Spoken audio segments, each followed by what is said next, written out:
The black maid heard a baby crying upstairs. When she opened the door, "Oh my God," Mira gasped, her voice cutting through the stillness like a knife. The door to the nursery slammed open, and her breath caught. Baby Sophia lay on the floor, motionless, her tiny body surrounded by a pool of blood. Mira's heart raced as she knelt beside the baby, her hands trembling with fear and panic. Little Sophia, not even a year old, lay on the floor, her small body motionless. The room around her was eerily quiet, the only sound coming from Mira's shallow breaths as she desperately tried to focus. The crib rail was still latched. Sophia must have crawled out, but what had happened? Mira's eyes searched for any sign of what could have caused this. Her tiny head was bleeding, a dark red stain spreading across the floor beneath her. Mira's vision blurred with tears, but she quickly wiped them away and grabbed her phone, dialing 911 with shaking fingers. "911, please. It's a baby. She's not moving. She's bleeding from the head. Please hurry." Mira's voice cracked with fear. She pressed the phone to her ear, her heart hammering in her chest. Tears began to streak down her cheeks as she gently cradled Sophia in her arms, whispering over and over, "You're okay, baby. You're okay. Help is coming." But the room held more than just the fear and blood. There was something else, something that made Mira's stomach churn. The smell was unmistakable, the stench of drugs. Mira's eyes darted to the bed across the room. Sophia's mother, Marissa, lay tangled in the sheets, motionless. Her arm hung over the side of the bed, the needle still within reach. Mira's heart sank as she saw the faint rise and fall of Marissa's chest, but her breathing was shallow and slow. This wasn't the first time Mira had found her in such a state, but this time it was different. This time Sophia was hurt, and Mira couldn't just ignore it. Her mind raced. How could Marissa let this happen? How could she neglect her own child? Mira had only been working here for a few weeks, but it didn't take long to realize that something was horribly wrong in this house. It wasn't just the drug use. It was the way Marissa seemed completely unaware of the damage it was causing, both to herself and to her baby. The sirens of the approaching ambulance could be heard in the distance, growing louder with each passing second. Mira rocked Sophia back and forth, holding her close, trying to offer whatever comfort she could. "Hang on, sweetheart," she whispered, her voice barely audible. "You're not alone anymore." But even as she spoke, her own fear threatened to overwhelm her. She wasn't sure if Sophia would make it, and the thought of losing her broke Mira's heart. Just as Mira reached the staircase, the front door burst open, and paramedics rushed inside. The sound of their footsteps echoed through the house as they quickly assessed the situation. Mira was still holding Sophia, her arms shaking as she watched the paramedics take control of the situation. One of them, a woman in navy scrubs, gently took Sophia from Mira's arms and placed her onto a gurney. Mira stepped back, her breath coming in shallow gasps as another paramedic checked the baby's vitals. "Head trauma," the paramedic muttered, his voice calm but urgent. "Pulse is faint but present. Pupils are reactive." Mira's legs felt weak, and she almost collapsed onto the floor. She wanted to help, she needed to help, but all she could do was watch as the paramedics worked quickly, efficiently, but with a sense of urgency that only made Mira's fear grow. Mira swallowed hard, trying to steady her voice as she spoke. He fell off the bed," she stammered, barely able to get the words out. "The mother, she's unresponsive. I think she overdosed." The paramedics nodded, their faces grim as they moved into action. One of them rushed to the stairs with a Narcan kit, while the others hurried to take Sophia to the ambulance. Mira remained frozen in the foyer, her body trembling with the weight of what had just happened. Her apron was soaked with Sophia's blood, her hands still shaking uncontrollably. She had only taken this job to pay for her tuition. It was supposed to be simple: clean, cook, stay out of the way. But nothing in the orientation had prepared her for this. Nothing could have prepared her for the chaos and heartbreak she was witnessing. She had never imagined that she would be the one to save a child's life. But now, It was too late to turn back. As the ambulance doors slammed shut, Mira's phone buzzed in her pocket. She looked at the screen. It was a call from an unknown number. Her heart skipped a beat as she answered it, her voice barely above a whisper. "This is Ethan Langston. I just landed. What's happened to my son?" Mira's breath caught in her throat. She didn't know what to say. Ethan Langston, Sophia's father, was still on his way home from a business trip. Mira had no idea how to explain everything that had just transpired. "Mr. Langston," Mira said, her voice shaking, "you need to come home now." Ethan Langston's black town car screeched to a halt outside St. Bridget Memorial Hospital. He stepped out, his face set in a determined, almost cold expression. The man was tall, broad-shouldered, and carried the aura of someone accustomed to having everything under control. But today, nothing felt within his grasp. His eyes, sharp from years of closing billion-dollar deals, were now wide with panic. Nothing could prepare him for this moment. "Where's my son?" Ethan barked, his voice strained as he pushed past the ER doors, disregarding the staff's attempts to guide him. His mind was a whirlwind of thoughts. How could this have happened? What had gone wrong in his home? Why wasn't his wife, Marissa, capable of being the mother their child needed? A nurse, her face tight with concern, quickly directed him to the pediatric ICU. Ethan barely acknowledged her as he rushed down the hallway, his mind already racing through 100 questions, none of which he could answer. Was his son going to be okay? How much longer could the baby survive without proper care? Mira stood at the glass room outside the pediatric ICU, her face pale, her eyes fixed on the small figure of Sophia lying in the bed, under the watchful eye of the monitors. A tiny bandage was wrapped around the baby's head, and her little body was covered with a white blanket, barely moving. The room felt sterile, yet there was something so wrong about the whole situation. Mira felt like a stranger in this hospital, in this family's life. As Ethan approached, his breath sharp and shallow, he couldn't hide his disbelief. "You're the maid?" His voice was icy, yet filled with a mix of disbelief and raw emotion.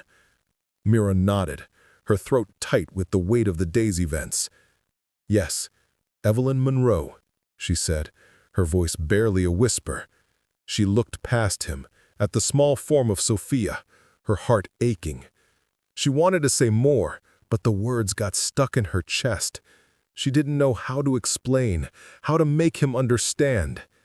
Ethan looked past her, his eyes fixing on his daughter, his heart breaking all over again.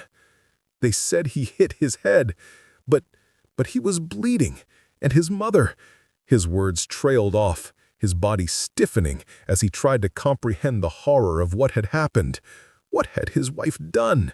How could she let this happen? Mira's eyes met his, and she felt a surge of emotion. Anger, pity, and sadness all rolled into one. She wasn't the one who should be here. It should have been Marissa, the mother, the one who should have taken charge.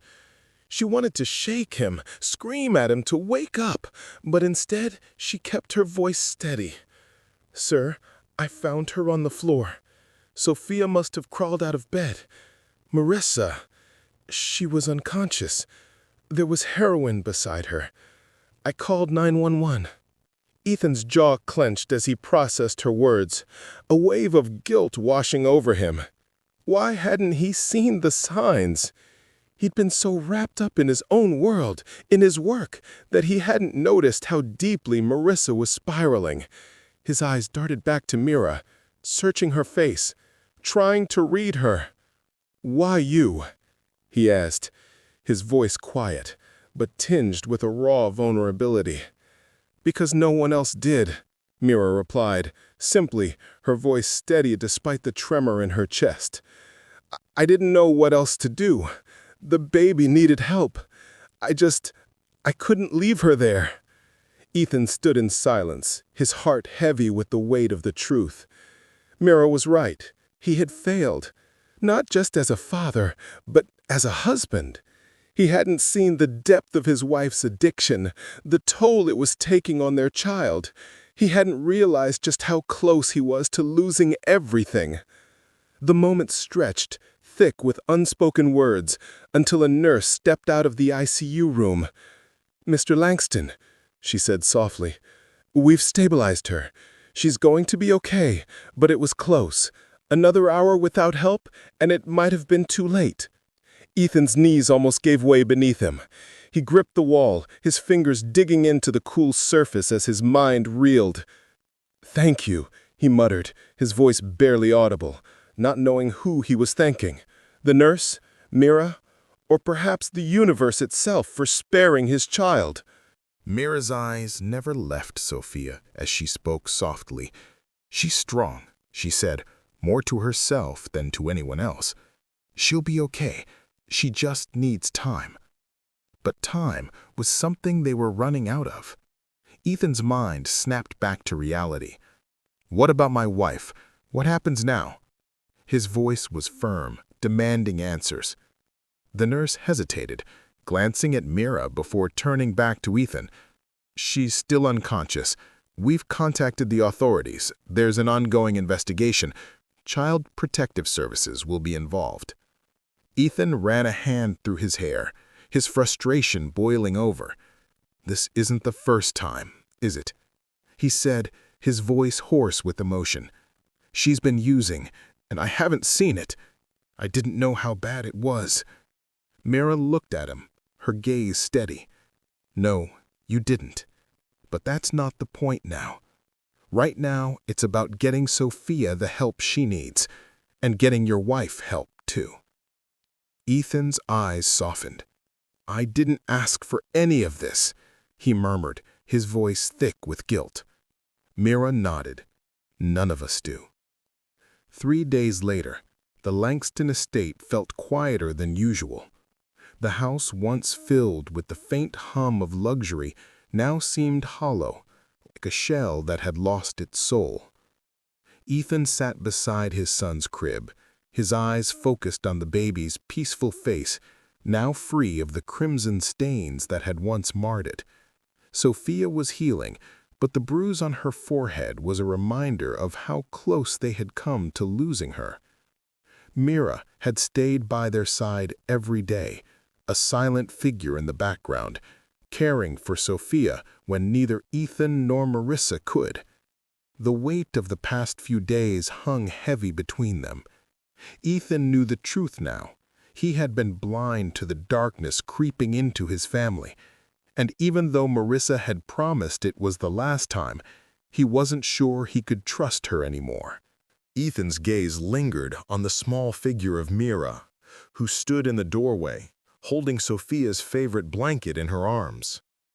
She looked tired, yet resolute, as if the events of the past few days hadn't broken her the way they had broken everyone else. "Mira," Ethan said quietly, breaking the silence, "I want to thank you for everything you've done. You saved her life."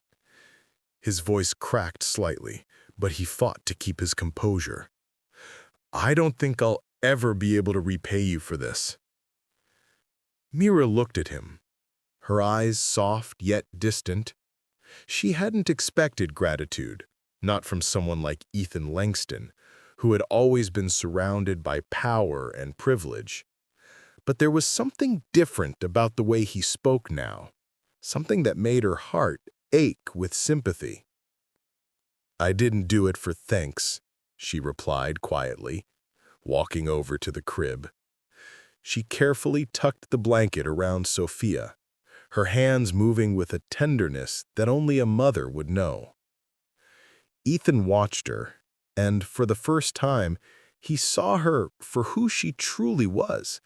Not just the maid, but a woman who had stepped into the role of protector when no one else would.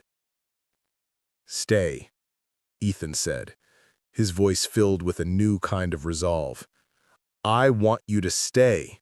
You're more than just someone who cleans this house. You've earned a place here, In this family, Mira hesitated, her heart pounding in her chest. She had never asked for this, but the sincerity in Ethan's eyes made her wonder if, just maybe, there was a chance for something more, for healing, for second chances. She nodded, her eyes meeting his with quiet acceptance. "I'll stay," she said softly, "but only if we do this together." And for the first time in a long while, Ethan Langston felt a spark of hope. 2 weeks later, the courtroom was silent as the judge read the final decision. Sole custody, Ethan Langston. Supervised visitation only, Marissa Langston. Outside, the press swarmed, their cameras flashing as Ethan walked past them, his hand firmly holding Sophia's tiny one, the other resting gently on Mira's back as they made their way to the car. At home, the Langston estate no longer felt like an imposing fortress. The marble floors still gleamed, and the chandeliers continued to sparkle, but something had shifted, something deeper. Mira, once just an employee, now resided in the West Wing, no longer a maid, but family. She never asked for the title, but Ethan gave it to her anyway. "She saved my daughter," he told his colleagues, his voice full of respect. "And in a way, she saved me too." On a warm afternoon, Mira sat beneath the large oak tree, Sophia peacefully asleep in her lap. Ethan knelt beside them, holding a small velvet box in his hand. Mira looked at him, stunned, as he opened it, revealing a delicate gold ring. He didn't say much, just one sentence. "You saved us. Let me spend the rest of my life returning the favor." Tears welled up in Mira's eyes, but not from pain or fear. This time, it was from finally being seen. A woman once unnoticed, now a mother, a partner, a protector. If this story moved you, give it a like to honor every person who's ever stepped up for a child in need of protection. Because love doesn't wait for permission, it simply shows up. Share this with someone who believes in second chances, and let us know what you would have done in Mira's place.